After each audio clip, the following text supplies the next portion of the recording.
Fear has a face. Here's your look at the new Sideshow Collectibles, the Texas Chainsaw Massacre Leatherface 1/6 scale collectible figure.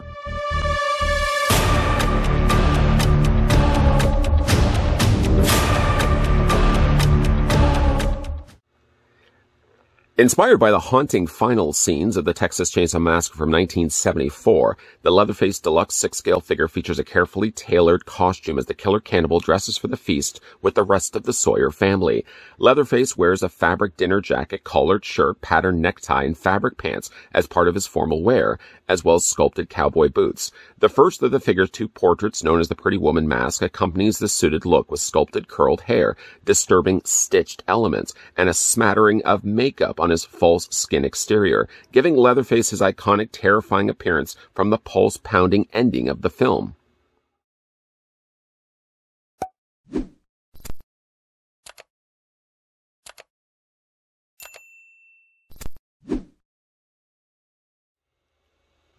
Just before we take a seat to eat, what's for dinner? How about we do a comparison of size, Leatherface that we're about to have a look at, compared along next to a Sideshow collectible figure that we've just had a look at here on this channel. Let's move over Leatherface and bring in that previously looked at figure, the 6-scale version of Michael Myers.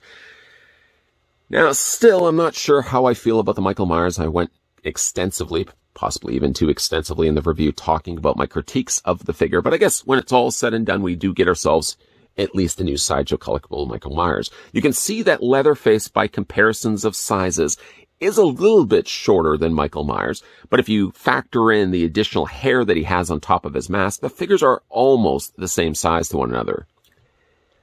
And like that Michael Myers that we already had a look at, Leatherface also comes included with his own designated display stand. Still using the hexagonal familiar shape that Sideshow has done for all their 6-scale releases. The thing that is different, though, about it, as you can see printed along the top, is the Texas Chainsaw Massacre logo, along with Leatherface wielding chainsaw in hand. I'll already tell you right now, the 6-scale figure can't do this pose. More on that in a second. Still, it's nice to get ourselves a display stand. It certainly helps to identify what character or what movie the character is from. And again, you can just take the figure and put it on top of the display stand. Get him going like that. It also helps as well to really stabilize the figure too, because if you're going to be putting in any more of a crazier pose than just the rather boring pose that I've got him doing right now in that standing position, then yes, the display stands do come rather in handy. Let's feast our peepers on the accessories to come included with the figure. I guess the main one, probably the one that you guys will want to see first, is the included chainsaw. The chainsaw itself, similar to the way it looks in the film, has the back end of it all painted here in yellow with some nice additional scratchings. I do like the fact that they've added the silver just brushed to the side, and a few little areas looks like the paint has chipped off the chainsaw while, of course, being in use. It's a nice looking chainsaw. Now, in the film, the final scene when he is chasing in this outfit and wielding this chainsaw, the chainsaw is a generally small-sized model.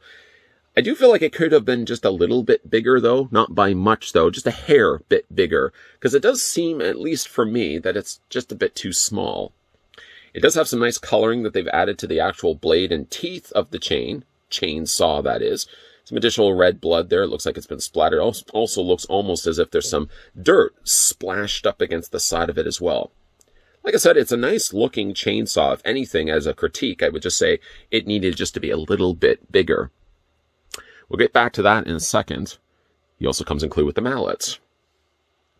The mallet itself, as you can see, handled here in brown, and yet the head of the mallet, and there's more of that dark, almost gunmetal gray, similar to the color that they would have used for the chainsaw. Like with the chainsaw, it looks like it has been used, splattered across the top of it, possibly blood, organs, and anything else that this would have made contact with. And again, that's something else that you can have wielded in his hand. The last of his weapons, before we get down to looking at his hands, is a knife. The knife, as you can see, looks like it's been forged by hand. It does have an interesting looking handle to it. And the blade itself, in this case, actually the blade doesn't look like it's been used. It's still generally quite clean, or unless he's cleaned it after making his cut or kill. Again, a nice little accompanying accessory to come include. I think of all the things that we get with this figure, I'm more or less likely to probably have him wielding the knife, just because it's the less interesting of the batch.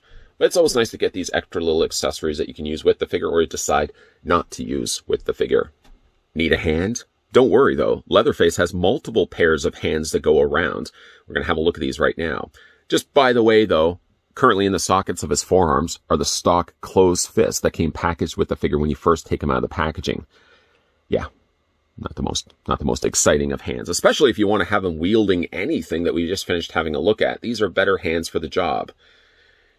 Now, do these hands, I throw this out to you, the viewing audience, do these hands look a little familiar to you?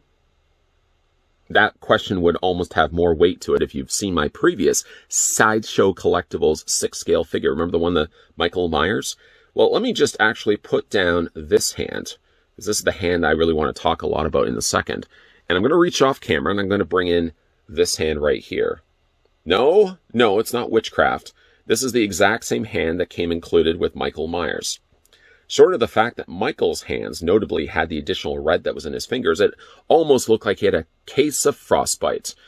And as you can see, while looking at them, they are identical hands to one another. So if you weren't a big fan of the fact that the Michael Myers hands had some additional red in them, you can technically really use, providing of course you get this figure as well, you can use these hands instead. They do have a lot of veins to them, which I guess will be a consistent trend with all the future Sideshow Collectibles horror figures. They're probably going to end up using these same hands. The interesting thing also about these hands, and I don't want to spend a whole lot of time talking about these, but when we had a look at Michael Myers, he only really had one hand, or these hands on this side of the body, so like this side of the body, for holding his knife. And yet the packaging advertised, at least it showed an image of Michael Myers holding the knife on this side. The interesting thing about Leatherface is that he comes, I'm going to just hold these up so you guys can see them right here. He comes with two hands for either side of his body. And why there's importance to that is because this hand right here, you could then use for Michael Myers. I'm going to reach off again to the camera, from where the camera's situated. I'm going to bring in Michael Myers' knife. I'm going to fit this into his hand. Now again, keeping in mind, this is the hand for Leatherface. If you were a little perturbed by the fact that this hand wasn't included with Michael Myers, then really you could use the hand that comes packaged with Leatherface as a suitable replacement. As you can see, it holds the butcher knife perfectly fine. I might find myself actually pillaging this hand and using it with the stock Michael Myers instead, just because I like to have the knife on this side of his body. Strange that Leatherface would have come included with this hand, and Michael Myers didn't. Anyways, we're going to put that to the side. The other hands he also comes included with are gestured hands, or kind of looks like strangling hands. Let's get the camera to, there we go, focusing on that. Bunch of strangling hands, and yes, they are the exact same hands. I'm going to reach off to the side and grab Michael Myers' hands once again. Camera keeps wanting to really focus in. There we go. Focus on the Leatherface. Yeah, same hands. I think by now we've already established that. Very veiny looking hands again. Why did we have to add so many veins on those hands? Anyways, he comes with those. And the last hands he comes also packaged along with are just regular relaxed hands. Again, nowhere on these figures' hands are actually the additional pink on the ends of the fingers.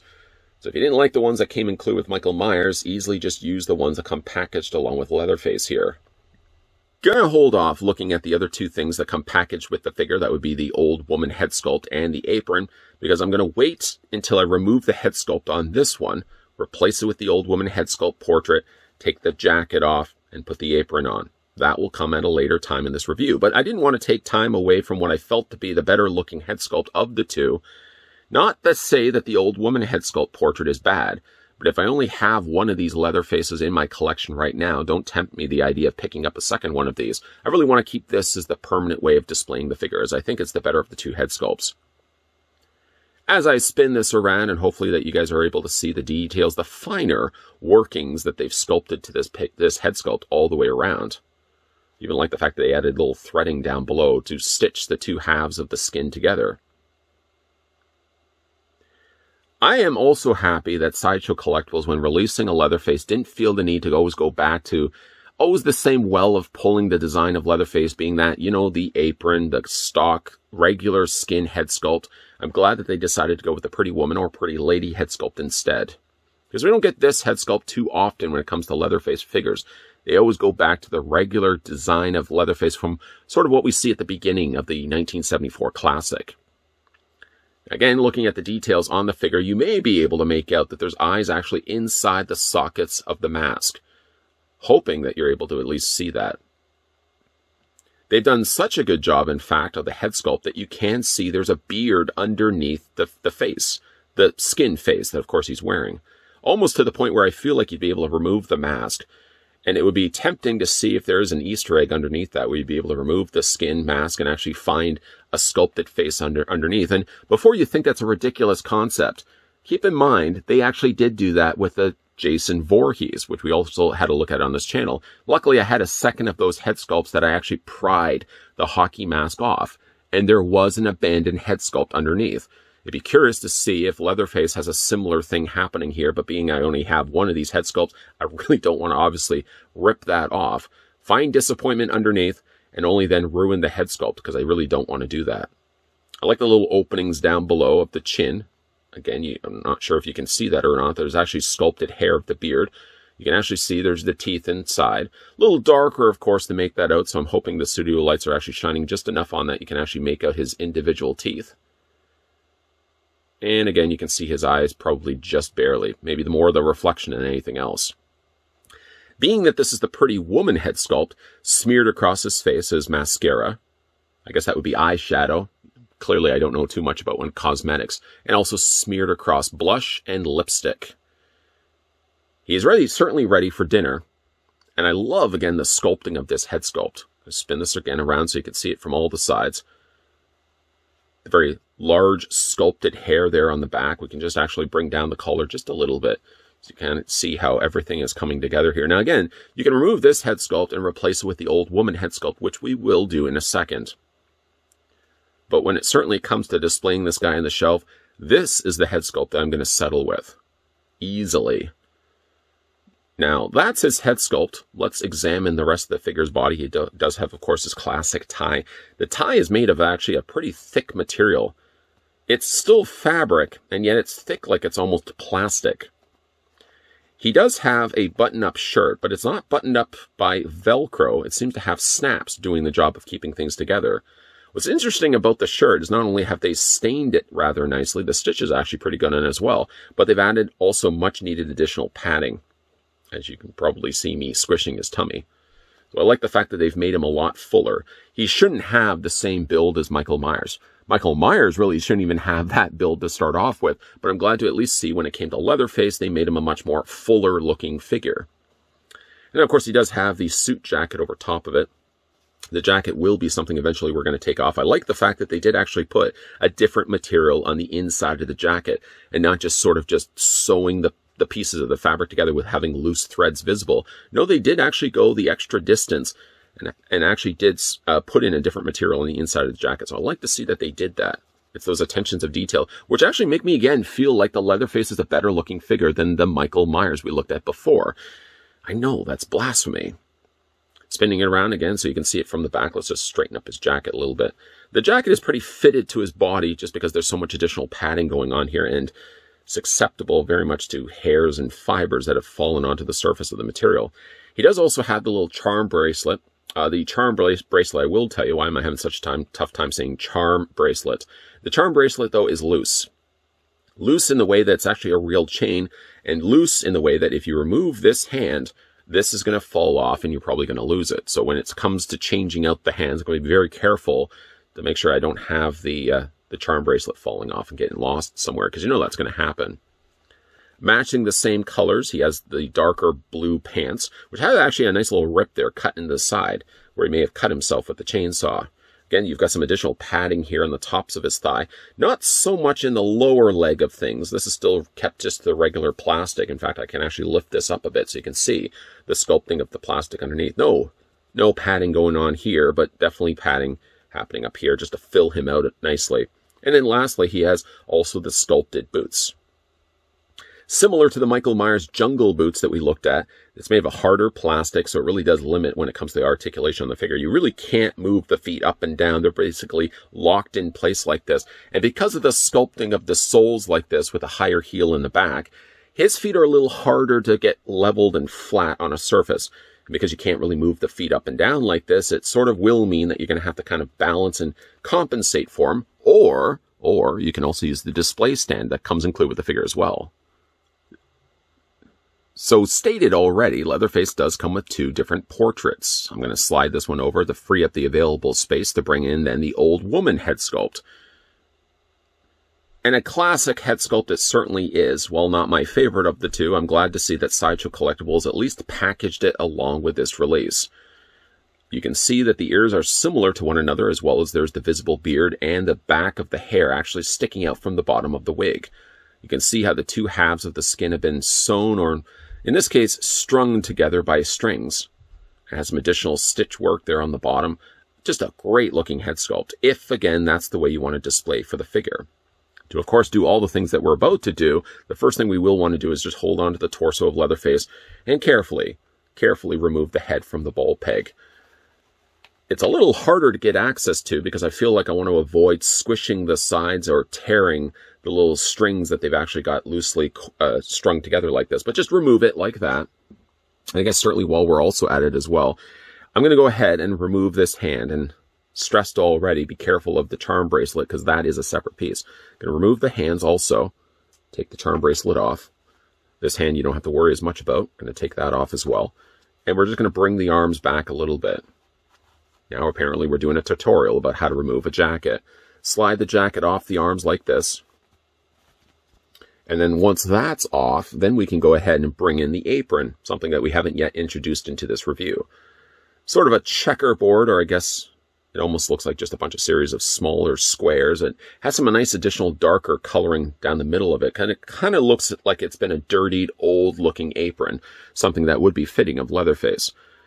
While we certainly do have the head sculpt off, because it would be next to impossible to get the apron on with the head sculpt on, we're just going to bring the arms around, bring the straps of the apron also around to the back, and do our best just to crudely tie this together. Now, you could do a better job of tying this together than what I'm doing right now, but just enough that I'm tying it together so it's going to stay in place.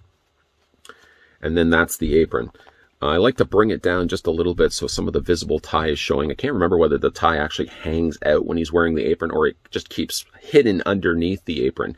And then from there, we're going to go ahead and take the new old woman head sculpt and we're going to put it back onto the ball joint.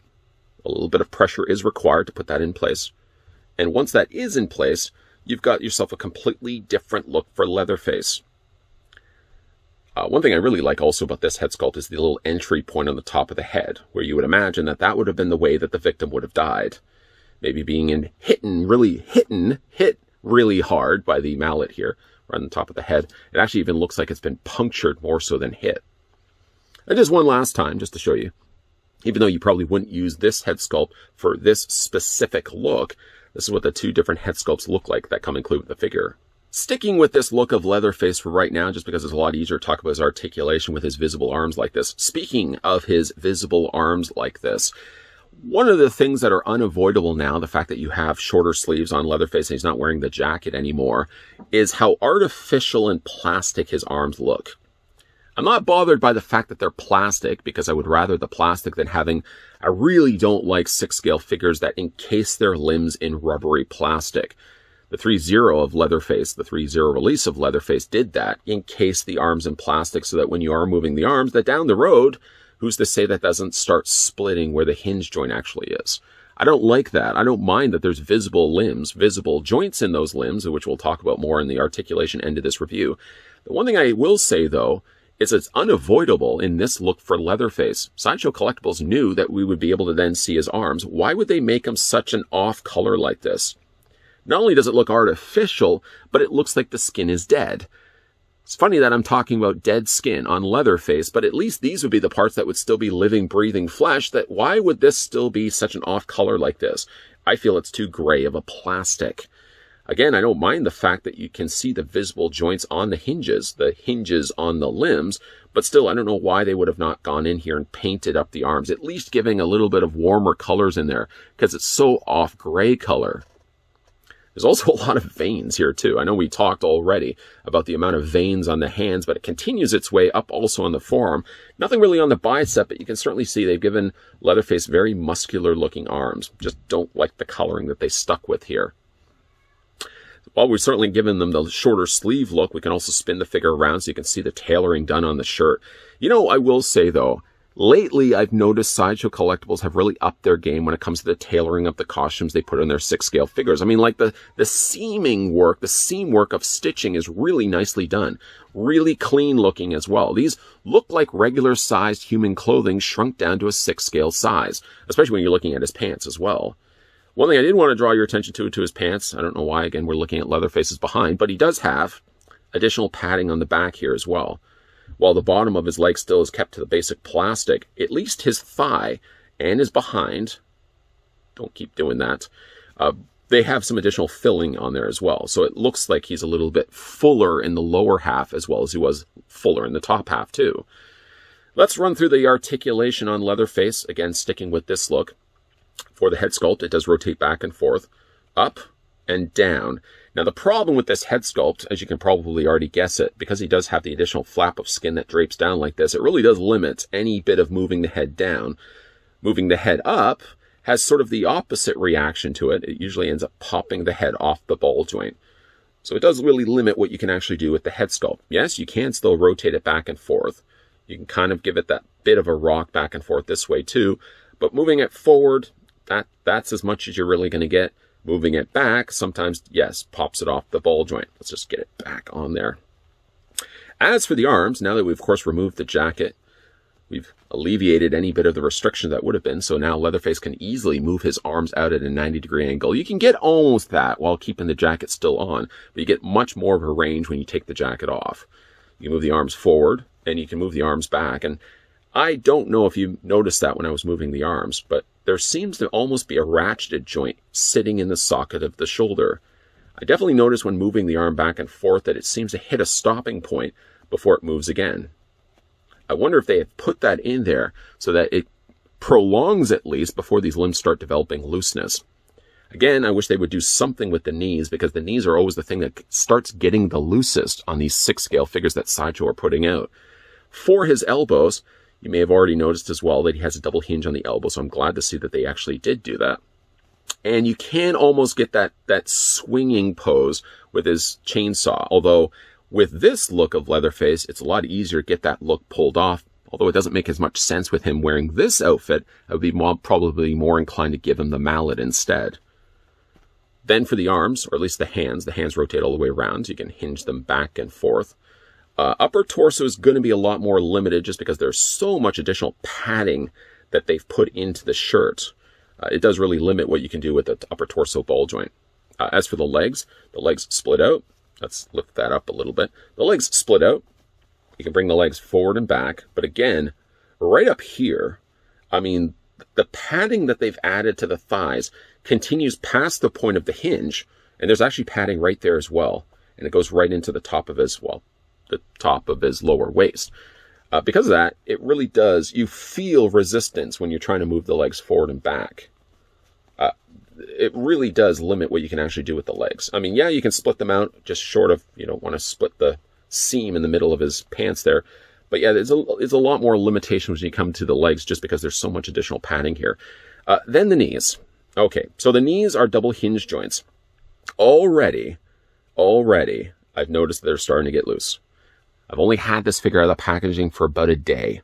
Him and Michael Myers have already started to notice looseness in the knees. I don't know why. It's always the case when it comes to Sideshow 6-scale figures, but they always seem to develop really loose knees really quick.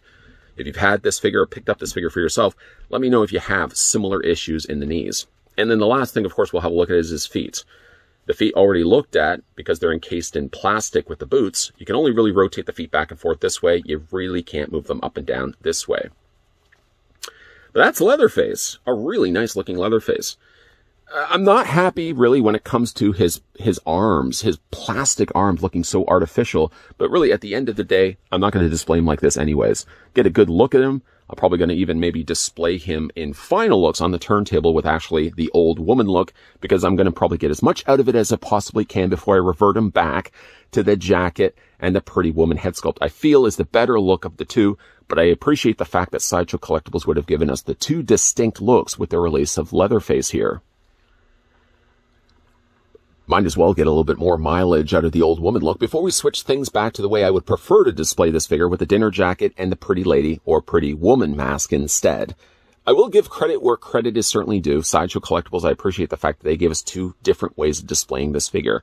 At the end of the day, unless twist my rubber arm, I do pick up another one of these figures, which I'm kind of tempted to do so I could display him in these two different looks, because I don't want to just put all the accessories, the apron and the old woman mask, back in the packaging and then sort of just forget about it for all the rest of time. I would really like to be able to display this because they've spent just as much time in this mask as they did with the pretty lady mask. Although, certainly talking about the elephant in the room, I'm going to mention it again. I said it already in this review. Knowing somebody was eventually going to put the pretty lady look away and instead display him as the old woman. They knew that sooner or later those arms were going to be visible. I don't expect them to put hairs on the arms, but at the very least, why didn't they paint the plastic? Airbrush the plastic so you had a little bit more of a warmer skin coloring. Because the arms do look a little shiny and artificial plastic. It's about the only gripe I really have about either one of his looks. And funny enough, when I ordered the Sideshow Collectibles Texas Chainsaw Massacre Leatherface, I ordered it the exact same time as the Michael Myers. So for that reason, both of them arrived at my doorstep in the exact same box. More interested and excited I was to look at the Michael Myers, I took that one out first. I had set the bar pretty high for that Michael Myers, and ultimately, I was a little bit more disappointed by the figure. I talked a lot about that in his review. Leatherface, on the other hand, I opened up second. And maybe because the bar was already dropped a bit, or just because of the fact I knew what I was going to be getting with the Leatherface. I kind of already knew what I was going to be getting with the Michael Myers, but the Leatherface I already knew was going to be a great looking figure, and it didn't disappoint. Ultimately, again, I'm still going to be displaying him with what you're seeing on the box, and not rather what you're seeing on the turntable. I think, though, that Sideshow Collectibles, unlike the Michael Myers, which I think ultimately still is a disappointment to me. I've warmed up to the head sculpt a little bit more than I was at the time that I shot the review, but I'm still pretty disappointed with how that one turned out. I am not at all disappointed with how Leatherface turned out, other than just the plastic on his arms looking really plasticky. That's it. What do you guys think of this figure? Have you picked up the Sideshow Collectibles Texas Chainsaw Massacre Leatherface? If you have, two questions, if I can throw out to you. What do you guys, first of all, think of the figure? And second of all, how are you displaying the figure? In the old woman look, or are you displaying him with the pretty lady or pretty woman head sculpt? Let me know down below in the comments section. If you guys are also new to this channel, enjoying the content you're seeing so far, and just keep in mind as well, there's a catalog of over 9,000 videos that you can go back and watch if you haven't had a chance to check out. And let's just say you've stumbled into town, you've come in with blood all over your face and blood all over your clothes, and you arrived on the back of a pickup truck. I think probably watching reviews are the least of your problems. But if you are new to this channel, like I said, hit that subscribe button down below, turn the bell notification on, and make sure you're keeping your peepers peeled, because there will be more videos coming your way in the not so distant future. And as always, thanks for watching. See you guys next time.